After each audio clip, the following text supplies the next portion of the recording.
Hello guys, welcome to Hollywood in Hindi. आज हम बात करने वाले हैं मूवी फाइनल डेस्टिनेशन पार्ट 1 के बारे में, जो ईयर 2000 में रिलीज हुई थी। ये एक अमेरिकन हॉरर थ्रिलर मूवी है जिसमें सिक्वेंशियल डेथ बहुत ही बेहतरीन तरीके से दिखाए गए हैं। मूवी की शुरुआत एलेक्स नाम के एक लड़के से होती है जो अपने दोस्तों के साथ न्यूयॉर्क टू पेरिस एक ट्रिप पर जा रहा होता है। पर एयरपोर्ट पर पहुंचने पर एलेक्स को बहुत ही अजीब फील होता है, जैसे कि वहां हर एक साइन उसे इंडिकेट कर रहा होता है कि एलेक्स को इस ट्रिप पर नहीं जाना चाहिए। एयरपोर्ट पर एक सिंगर का सॉन्ग बज रहा होता है जिसकी मौत भी प्लेन क्रैश में हुई होती है और उसे इस तरह के और भी साइंस मिलते हैं, पर एलेक्स उन पर ध्यान नहीं देता और प्लेन पर चढ़ जाता है। वो जैसे ही अपनी सीट पर बैठने वाला होता है तभी उसके पास दो लड़कियां आ जाती हैं जो उससे अपनी सीट एक्सचेंज करना चाहती है। इसलिए एलेक्स जाकर अपने फ्रेंड टॉड के पास बैठ जाता है। पर जैसे ही वो उस सीट पर बैठता है तो वो देखता है कि उसके सामने वाली सीट का लॉक विंग टूटा होता है। ये सब देख के एलेक्स को बिल्कुल भी अच्छा नहीं लगता और साथ ही वो प्लेन से उतरना भी चाहता है, पर अब तक बहुत देर हो चुकी होती है क्योंकि प्लेन टेक ऑफ कर चुका होता है। टेक ऑफ होते ही प्लेन में बैठे सारे पैसेंजर्स काफी एक्साइटेड हो जाते हैं, पर जल्दी हमें पता चलता है कि प्लेन में कुछ खराबी होने के कारण वो क्रैश हो जाती है और उसमें बहुत ही बड़ा एक्सप्लोजन होता है, जिसकी वजह से प्लेन में बैठे सारे लोग मर जाते हैं, एलेक्स भी। और एलेक्स की आंख खुलने पर हमें ये पता चलता है कि एलेक्स दरअसल ये सब अपने सपनों में देख रहा होता है। पर आंख खुलने पर एलेक्स दोबारा से उन्हीं लड़कियों को देखता है जो उसके सपने में सीट एक्सचेंज करने के लिए आई थी और अब भी वो वही करना चाहती थी। इस बात से एलेक्स काफी घबरा जाता है और भागकर अपने दोस्त टॉड के पास पहुंचता है। वो सामने वाली सीट को चेक करता है तो उसका लॉक विंग भी उसी तरह से टूटा हुआ था जैसे कि उसके सपनों में टूटा था।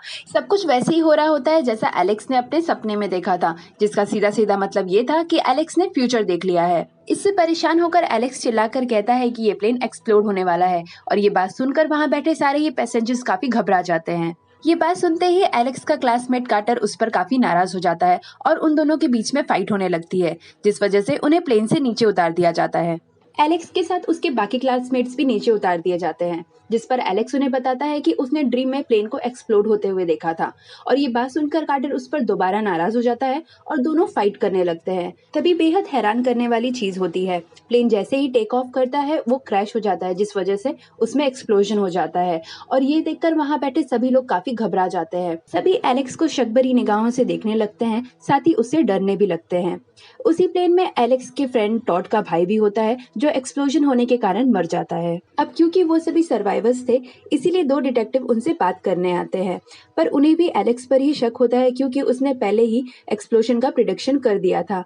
पर वो उसे गिरफ्तार नहीं कर पाते क्योंकि उसके खिलाफ उनके पास कोई प्रूफ नहीं होता। तभी उन सभी के पेरेंट्स वहां आकर उन्हें ले जाते हैं। उस इंसिडेंट के 39 डेज के बाद कॉलेज में एक मेमोरियल रखा जाता है क्योंकि उस इंसिडेंट में 39 लोग मारे गए थे। उस मेमोरियल में स्टूडेंट्स के पेरेंट्स भी आए होते हैं, जिसमें टॉड के पिता भी होते हैं जो एलेक्स को काफी गुस्से और शक भरी निगाहों से देख रहे होते हैं क्योंकि वो उसे ही अपने बेटे की मौत का जिम्मेदार समझते हैं। पर टॉड जानता था कि इसमें एलेक्स की कोई गलती नहीं है, पर इस वजह से दोनों का मिलना जुलना काफी कम हो गया था। एक सर्वाइवर टीचर भी एलेक्स पर काफी नाराज होती है, इस वजह से वो उससे बात नहीं करती। अब वहाँ पर एक लड़की जिसका नाम क्लेयर होता है, बस उसे ही ऐसा लगता है कि एलेक्स ने लोगों की जान बचाई है और एलेक्स इस एक्सप्लोजन के लिए रिस्पॉन्सिबल नहीं है, बल्कि वो तो सबको बचाने वाला है। वहीं दूसरी तरफ सभी सर्वाइवर्स खुद को लकी समझ रहे थे क्योंकि उन्हें ऐसा लग रहा था कि उन्होंने अपनी डेथ को चीट कर दिया है, पर ये उनकी गलतफहमी थी क्योंकि अगर उनकी डेथ फाइनल हो चुकी है तो वो किसी ना किसी तरीके से मारे ही जाएंगे और डेथ ने जरूर कोई ना कोई प्लान उनको मारने का बनाया ही होगा। रात को एलेक्स बैठकर न्यूज़पेपर पढ़ रहा होता है, उसी वक्त उसकी खिड़की पर एक आउल आ जाता है, जिसे भगाने के लिए एलेक्स न्यूज़पेपर को उसकी तरफ उठाकर फेंकता है, जो कि एक फैन में जाकर अटकता है और उसके काफी टुकड़े हो जाते हैं। उसमें से एक टुकड़ा आकर एलेक्स पर गिरता है जिस पर टॉड लिखा होता है, जो ये इंडिकेट कर रहा होता है कि डेथ अब टॉड के पीछे है। वहीं दूसरी तरफ हमें टॉड को दिखाया जाता है जो अपने वॉशरूम में होता है। तभी पानी से पैर फिसलने के कारण टॉड के गले में एक वायर अटक जाती है। टॉड उसे निकालने की काफी कोशिश करता है, पर इसका कोई भी फायदा नहीं होता और फाइनली टॉड की मौत हो जाती है। एलेक्स भागता हुआ टॉड के घर पहुंचता है, पर अब तक काफी देर हो चुकी थी। टॉड के पेरेंट्स को ऐसा लगता है कि टॉड ने सुसाइड किया है, पर एलेक्स उन्हें समझाने की कोशिश करता है कि टॉड ऐसा नहीं कर सकता था। अगले दिन एलेक्स क्लेयर के पास पहुंचता है क्योंकि एक वही थी जो उस पर ट्रस्ट करती थी। एलेक्स क्लेयर को बताता है कि टॉड ने सुसाइड नहीं किया है, जिसे चेक करने के लिए वो दोनों एक मॉर्ग में जाते हैं जहां उन्हें एक आदमी मिलता है। वो उन्हें बताता है कि टॉड ने दरअसल सुसाइड करने की कोशिश नहीं की थी, बल्कि उसने काफी बचने की कोशिश भी की। वो उन्हें ये भी बताते हैं कि डेथ को किसी तरह के इंसिडेंट की जरूरत नहीं होती, वो सभी को एक खास तरीके के डिजाइन से मारती है। लेकिन एलेक्स ने डेथ को चीट कर दिया था प्लेन से उतरकर, पर इसका मतलब हरगिज ये नहीं था कि एलेक्स डेथ से बच गया है। टॉड की कंडीशन को देखकर ये लग रहा था कि डेथ ने उन सभी के लिए एक खास तरीके का प्लान डिजाइन कर लिया है और वो सभी सर्वाइवर फ्रेंड्स एक एक कर कर अब मारे जाएंगे। कॉफी शॉप पर बैठकर एलेक्स और क्लेयर यही डिस्कस कर रहे होते हैं कि वो डेथ की नेक्स्ट डिजाइन को किस तरह से चीट कर सकते हैं। तभी बाय चांस सभी सर्वाइवर फ्रेंड्स वहां पहुंच जाते हैं। तभी कार्टर की एक फ्रेंड को बस उड़ाकर ले जाती है और उन्हें ये समझ आता है कि उन्होंने डेथ को चीट नहीं किया है। डेथ अभी भी उनके आसपास मंडरा रही है। रात में एलेक्स बैठकर न्यूज देख रहा होता है, तभी उसे ये पता चलता है कि प्लेन में ब्लास्ट किस तरह से हुआ था और वो किस पैटर्न से आगे बढ़ा था। उनके सीटिंग अरेंजमेंट के हिसाब से एलेक्स को डेथ का पैटर्न पता चल जाता है। उसे ये पता चलता है कि टॉड और उसका भाई तो मर चुके हैं और अगली बारी टीचर की है। एलेक्स जल्दी से टीचर के घर पहुंचता है जहां टीचर उसे विंडो से देख लेती है और उसे ऐसा लगता है कि एलेक्स उसे वहां मारने आया है। इस वजह से वो पुलिस को कॉल कर देती है और जब पुलिस वहां पहुंचती है तो एलेक्स को वहां ताक झांक करता देख वो उसे उठाकर पुलिस स्टेशन ले जाते हैं। जब वे एलेक्स से पूछताछ करते हैं तो एलेक्स उन्हें सारी सच्चाई बता देता है कि पैटर्न के हिसाब से मरने की बारी अब टीचर की है, पर वो उसकी बात पर विश्वास नहीं करते। साथ ही उनके पास उसके खिलाफ कोई एविडेंस ना होने के कारण वो एलेक्स को छोड़ देते हैं। वहीं दूसरी तरफ हम टीचर को देखते हैं जो अपने घर पर वही सॉन्ग प्ले कर रही होती है जो एक्सप्लोजन के दिन एयरपोर्ट पर बज रहा होता है। जिसके बाद वो एक कप में गर्म चाय डालती है पर घबराकर उसे फेंक देती है और फिर उसी कप में कुछ बर्फ और ड्रिंक ऐड कर देती है, जिस वजह से वो कप क्रैक हो जाता है। वो उस कप को लेकर कंप्यूटर के पास पहुंचती है और कप से गिरता हुआ पानी कंप्यूटर के अंदर चला जाता है, जिस वजह से वहाँ शॉर्ट सर्किट होने लगता है। जब टीचर उसे चेक करने जाती है तो कंप्यूटर में ब्लास्ट हो जाता है, जिस वजह से एक कांच का टुकड़ा आकर सीधा उसकी गर्दन पर लगता है। वहाँ आग फैलने लगती है और टीचर की सिचुएशन और ज्यादा खराब हो जाती है। वो एक कपड़े को खींचकर अपनी तरफ लेने की कोशिश करती है पर नाइफ पर होने के कारण एक नाइफ आकर टीचर के अंदर घुस जाती है। तभी एलेक्स दोबारा वहाँ पहुँच जाता है और वो टीचर को इस हालत में देखकर उन्हें बचाने की कोशिश करने लगता है। उसी दौरान एक चेयर टीचर के ऊपर गिरता है और नाइफ पे लगने के कारण वो नाइफ और अंदर धंस जाती है, जिस वजह से टीचर की भी मौत हो जाती है। एलेक्स घबराहट में टीचर के चेस्ट से नाइफ निकाल लेता है पर उससे जल्दी ये रियलाइज हो जाता है कि उसने बहुत बड़ी गलती कर दी है, जिस वजह से वो वहां से भागने लगता है और उसके बाहर निकलते ही घर में एक्सप्लोजन हो जाता है और एलेक्स को वहां से भागते हुए उसका एक सर्वाइवर फ्रेंड देख लेता है जो जाकर पुलिस को सब कुछ बता देता है। पुलिस एलेक्स को ढूंढने लगती है पर सिर्फ क्लेयर ही जानती थी कि एलेक्स कहाँ है। वो उस सर्वाइवर फ्रेंड जिसने पुलिस को एलेक्स के बारे में बताया होता है और कार्टर को लेकर एलेक्स के पास पहुंचती है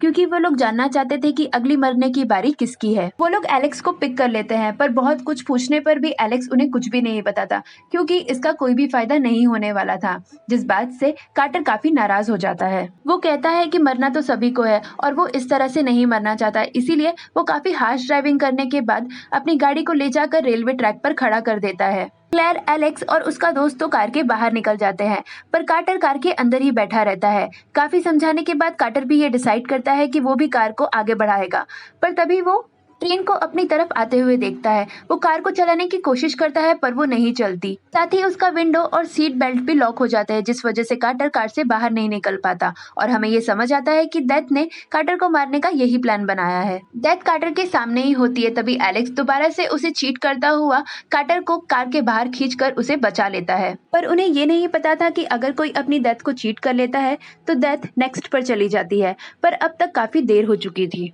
ट्रेन कार को जाकर हिट करती है और कार का एक टुकड़ा उनके साथ आए उसके फ्रेंड को लग जाता है, जिस वजह से उसकी भी मौत हो जाती है।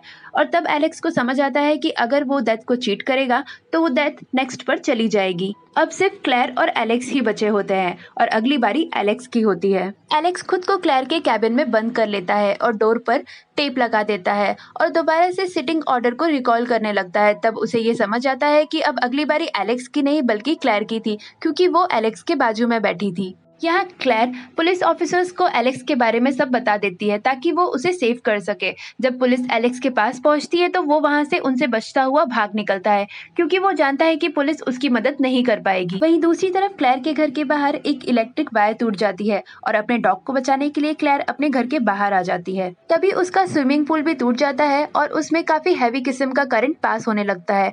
पानी धीरे धीरे सब जगह फैलने लगता है, पर क्लेयर अपने डॉग को बचा लेती है और खुद भी एक सीढ़ी पर खड़ी हो जाती है। जिसके बाद वो अपने कार में वहां से निकलने की कोशिश करती है, पर वो वहीं ट्रैप हो जाती है और एलेक्स भी वहां तक पहुंचता है और उसे निकालने की कोशिश करता है। कार के सभी तरफ आग लग चुकी होती है और वो इलेक्ट्रिक वायर भी आकर कार के ऊपर अटक जाती है। तब हमें ये पता चलता है कि डेथ ने क्लेयर को मारने का यही प्लान बनाया है, पर एलेक्स दोबारा से डेथ को चीट कर देता है और उस वायर को कार के ऊपर से हटा देता है। इसी दौरान क्लेयर भी कार से नीचे उतर जाती है, पर तभी कार में काफी बड़ा एक्सप्लोजन हो जाता है और क्लेयर को देखकर ऐसा लगता है कि एलेक्स इसमें नहीं बच पाया है। इसके बाद हम 6 महीने बाद का सीन देखते हैं, जहाँ क्लेयर और कार्टर पेरिस घूमने जा रहे होते हैं और उनके साथ एलेक्स भी होता है। इसका मतलब ये था कि एलेक्स उस इंसिडेंट में बच गया होता है और उन तीनों ने अपनी डेथ को चीट कर दिया होता है और अब वो तीनों अपनी जिंदगी बेहद आराम तरीके से जी रहे होते हैं। पर एलेक्स को अभी भी ऐसा लग रहा था कि डेथ का सिलसिला खत्म नहीं हुआ है, क्योंकि क्लेयर और कार्टर के दौरान तो एलेक्स ने अपनी दखलंदाजी कर कर उन्हें बचा लिया था, पर एलेक्स के दौरान ऐसा किसी ने भी नहीं किया और उसे अभी भी ऐसा लग रहा था कि डेथ उसके आसपास ही कहीं मंडरा रही है। और एलेक्स बिल्कुल सही सोच रहा होता है। तभी एक आदमी वही सॉन्ग गाने लगता है जो उस दिन एयरपोर्ट पर बज रहा होता है और हर साइन एलेक्स को ये इंडिकेट करने लगती है कि डेथ उसके कहीं आसपास ही है। इस बात से घबराकर एलेक्स वहां से जाने लगता है। तभी क्लेयर बस को आता हुआ देखती है और पीछे से एलेक्स को आवाज लगाती है, जिस वजह से एलेक्स बस एक्सीडेंट से बच जाता है। पर तभी बस जाकर एक साइन बोर्ड से टकराती है जो एलेक्स की तरफ आने लगता है, पर तभी कार्टर बीच में आकर एलेक्स को बचा लेता है और हमें ये पता चलता है कि डेथ ने एलेक्स को मारने का यही प्लान बनाया था, जिसे उन लोग ने दोबारा से स्किप कर दिया था और अब डेथ नेक्स्ट पर्सन पर जाएगी जो था कार्टर। वो साइन बोर्ड कार्टर की तरफ आता हुआ नजर आता है, पर यहाँ हमें ये नहीं पता होता कि कार्टर मर जाता है या जिंदा होता है। ये हमें अगले पार्ट में पता चलेगा और मूवी को इसी पार्ट में इसी सस्पेंस के साथ में खत्म कर दिया जाता है।